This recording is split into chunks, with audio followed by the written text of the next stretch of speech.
Béimiid déanna lé ar an scéal an Cluiche Mór, gear scéal a scríomh Ógie ó Chéilleachair as Gaeltacht na rinne I bord láirge. Sa gear scéal seo, pléann sé go leor go na téimi a bhaineann leis an spórt ach ar nua deacreachtaí a tharú. Is téime iliach atá leis an spórt ach bé go leor fóthaimi ó phléáin chomá. Rud amháin a hasan amach ná na charachtar.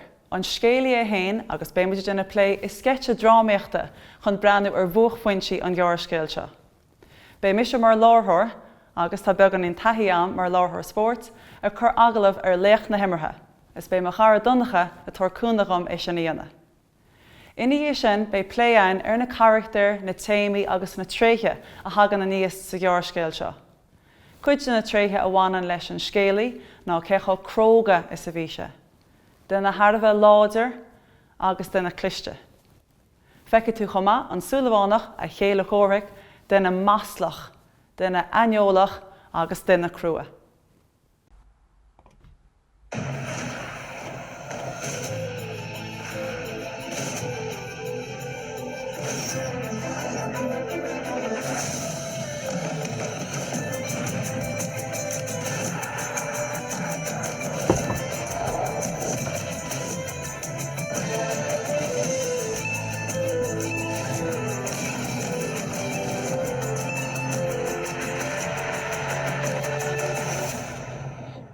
Cluiche ceanist an sco a bhí feiceann sin a barchan crócaí, agus nach iontach an cluiche gon slua a bhí a láthair.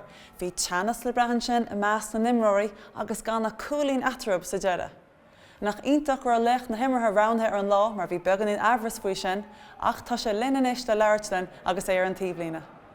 Well, agus an léige láthair linanis agus sola dosin muid déanna lé ar a glyfa, ba bhíon linn ar góbhrón ó chrí a chur aniúil ar bhást athair. Is cinnte gur sé Harbheith deacair tíocht amach ar barc agus tá ardmhála tiltte as a méid a rinne tú inniu.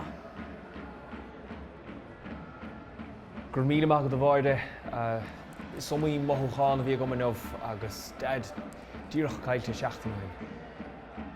Ar dheisté gur annam dílis, agus a ríist, nuair tá muid lé an chluife cámuid tosú sa chéad le níacha sé mar bhí sé basúla, is cinnte le de Chéilleachair a gaiimse an chéad chúl.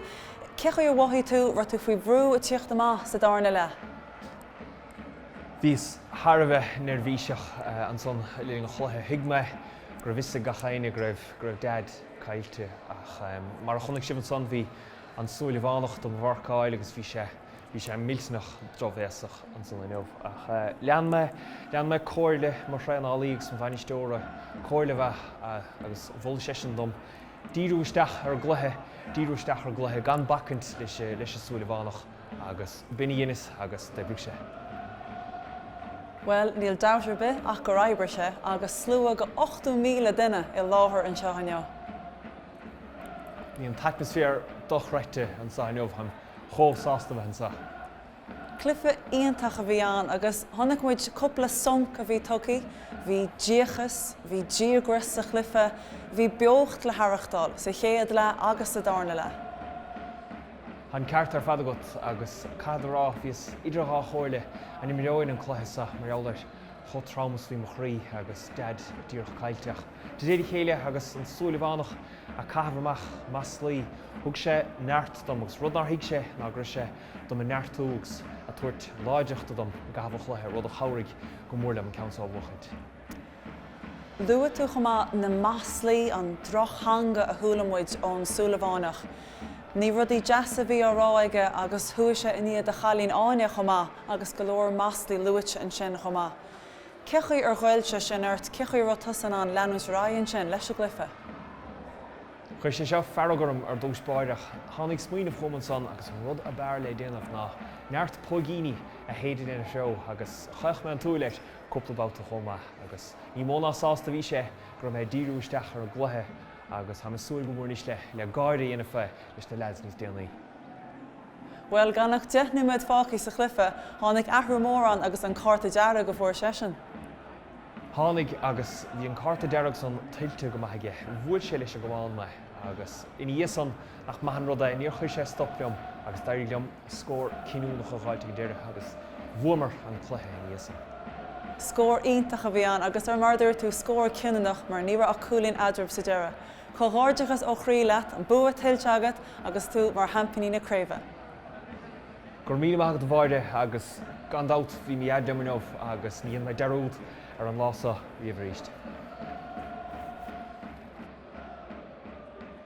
Nach ionintach an deis á labhairt le léocht na himmartha. Bé me ráis I gan second le rint Annalise. Ná Ógie an áit.